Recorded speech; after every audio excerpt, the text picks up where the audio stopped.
Hello, everybody. Hope everybody's doing well today. So today we are going to be talking about Samhain. So what is Samhain? To summarize, it is the end of the harvest season. Why is it important? It represents a time for the Celtic people in which they would prepare for winter and the next planting season.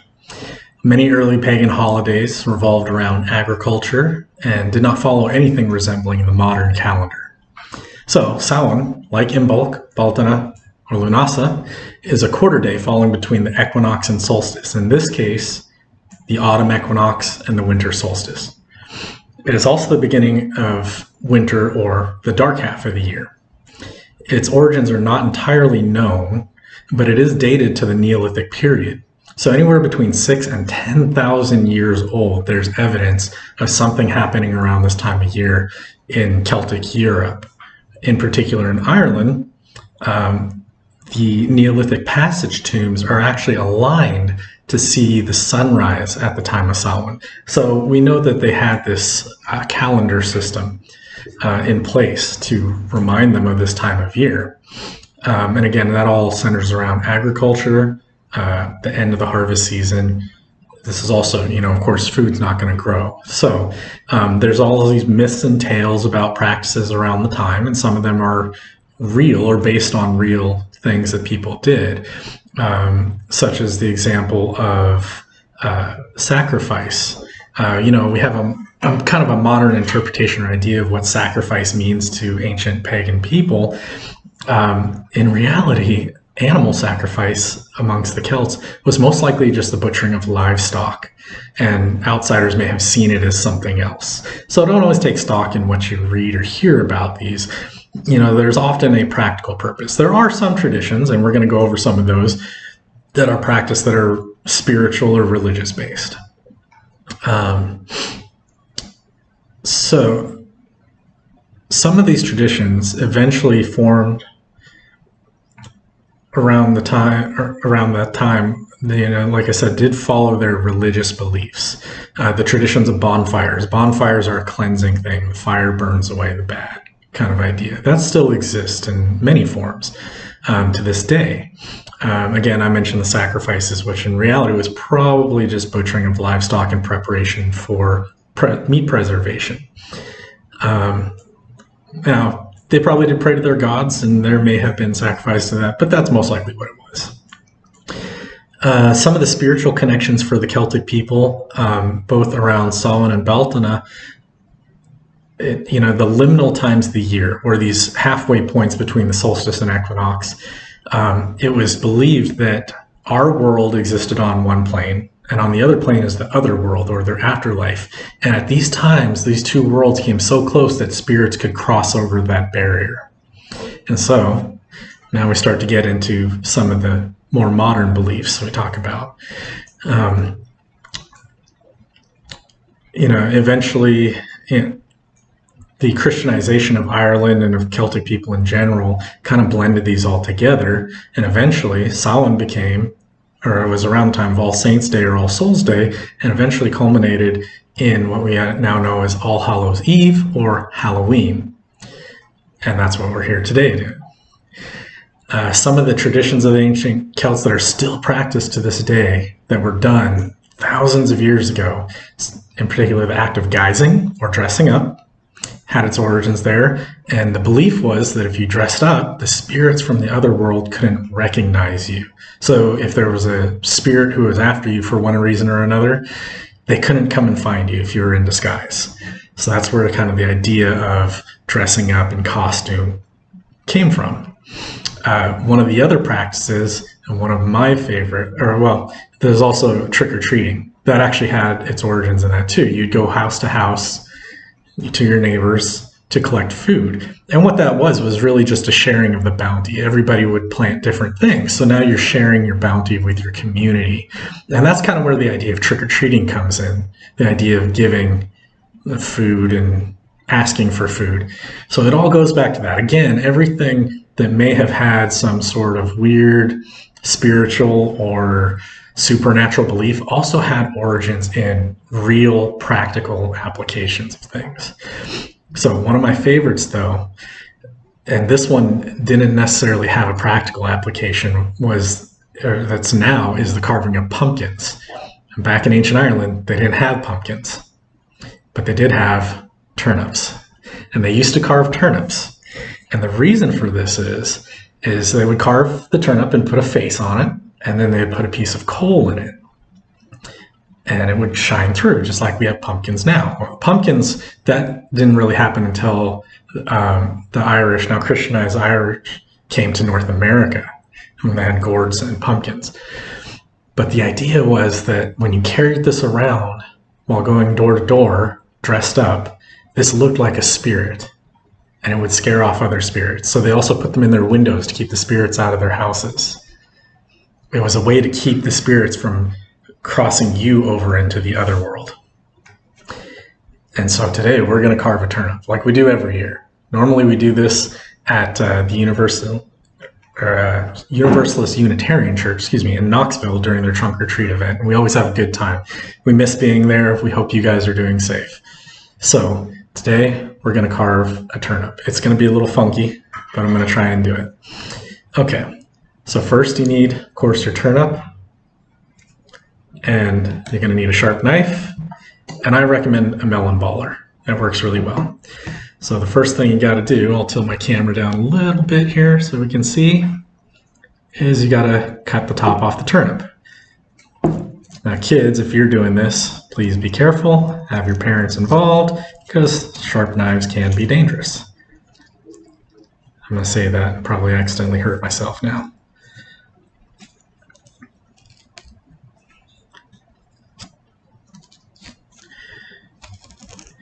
Now turnips, unlike pumpkin, are solid all the way through. So one thing about them, this is the reason for the melon baller, is you can't just use a spoon to scoop them out like you could a pumpkin. It just doesn't work that way. Another tool you could use a spoon, especially if it has a sharper edge on it. So, as you can see, it's solid all the way in there. Sharp spoon, also clay carving tools work good for this. We've done that one year as well. Keep a bag handy because there's going to be a mess. So you just got to literally go around and scoop out the inside of the turnip, chunk by chunk. Simple as that. And also, unlike a pumpkin, like I said, it doesn't have, a pumpkin or a gourd has a hard kind of shell to it. Turnips do not. It is all rind. It's all one solid piece. So you want to be careful when you get to the edge. You don't want to get too thin through it. So we're just going to keep going, carving this out.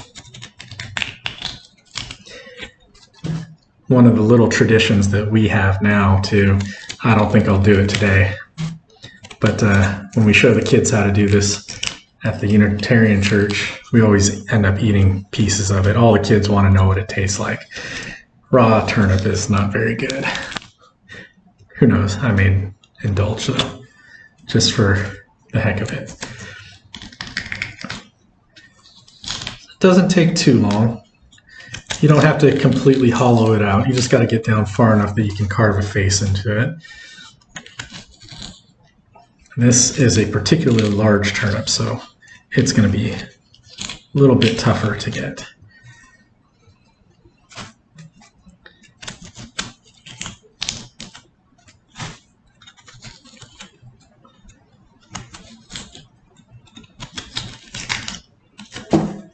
Oops.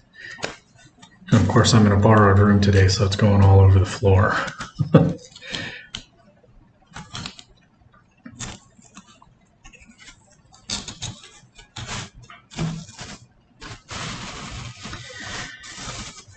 But you'll hear a lot of stories of the jack-o'-lantern and how it started and all this and the tales of the name. The name, you know, there's some stories in Great Britain concerning it. But really the tradition of actually doing it goes back to the ancient Celts. And when I say the Celts, I mean it's not just Ireland, Scotland, the Isle of Man, the Manx people.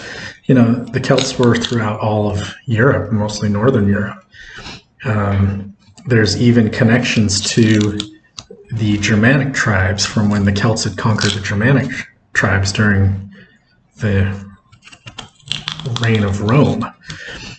You'll even see some artwork that connects them. So when the Norsemen, for instance, or what people like to call the Vikings, came over to Great Britain and eventually made their way around the Hebrides of Scotland over to Ireland, the now Christian Irish still had a lot of their saints. Well, their saints were deified versions of their pagan gods and heroes. And when the Norsemen heard these tales of these characters, they drew a lot of similarities. And that's because it goes back thousands of years to when the Celts ruled most of Northern Europe. And again, you talk about the Christianization of Ireland, and we mentioned it here with Halloween and All Hallows Eve and All Saints Day. That was all a part of it, and their traditions still exist. Their pagan traditions still exist in one form or another in many Christian practices. So, it's an interesting blend, and it's something that Ireland's always kind of had. You hear it in religion, you hear it in traditions and just practices.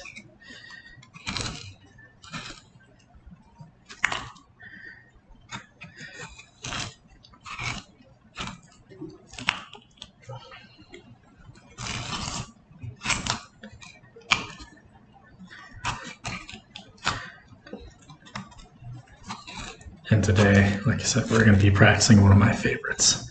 I love doing this. This is a lot tougher than carving pumpkins, but it is so fun and it's neat. And if you go online and you look up carved turnips, you'll see some plaster casts. They're not real turnips because they can't be preserved for 1,000 years, but you'll see some plaster casts of ancient carved turnips, and they're really creepy looking, and they're great.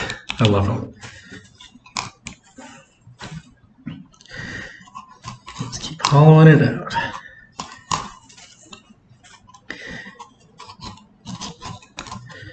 And I'm going to be honest with you, a smaller turnip would probably be a little bit easier to do. You can use those pumpkin carving kits that you get for like $5 at Walmart or Joann's. That'll help. But we're almost there.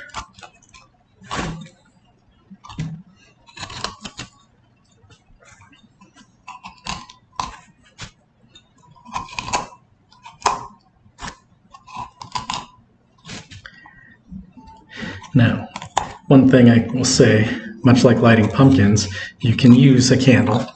However, it will cook it, so be careful of that. Tea candles work best. Or you can use one of those little LED tea lights. Those work really good. It doesn't cook it. And you still get to display your jack-o'-lantern. Almost there.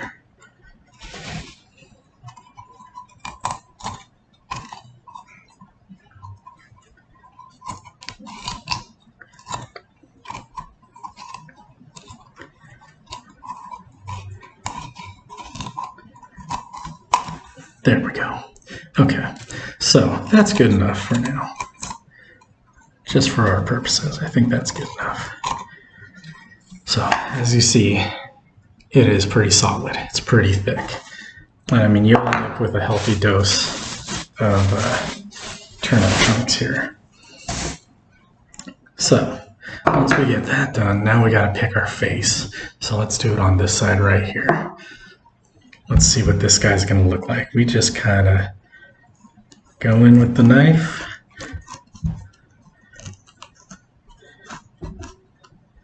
So we cut out something of a face.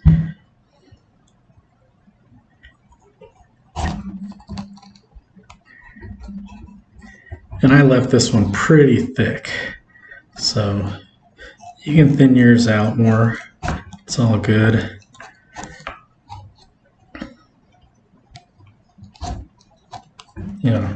It's your jack-o'-lantern. You can do what you want with it. Nobody's going to tell you you carved it wrong.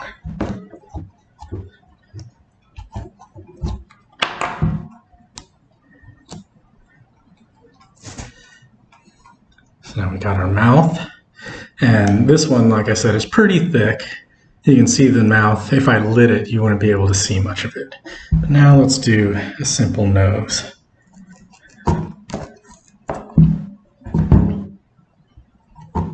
Like I said, a good sharp knife definitely helps. Be very careful though if you're using one.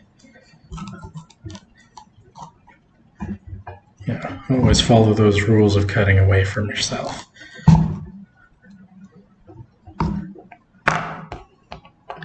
Now he's got his nose.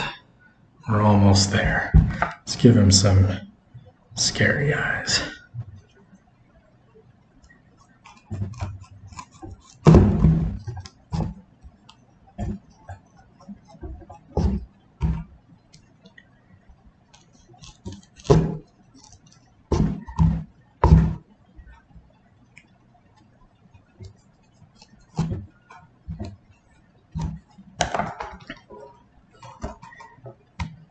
Oops. I don't think I cut that enough.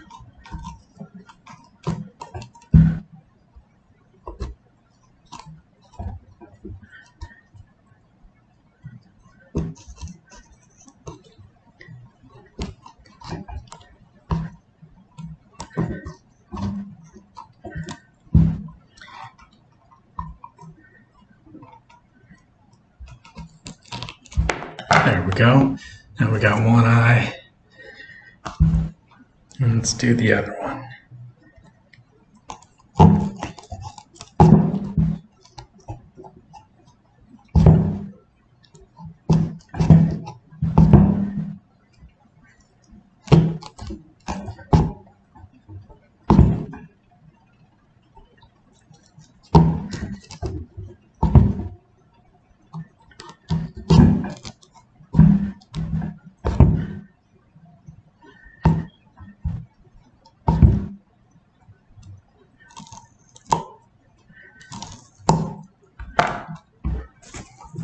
And now we have our jack-o'-lantern.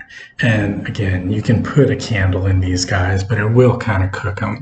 And, you know, just be safe with it. Be safe when you're carving one. Be safe if you light it. But these are a lot of fun. They're a little bit different than pumpkins. They're a lot tougher to carve than pumpkins, but they're a lot of fun and they're very traditional.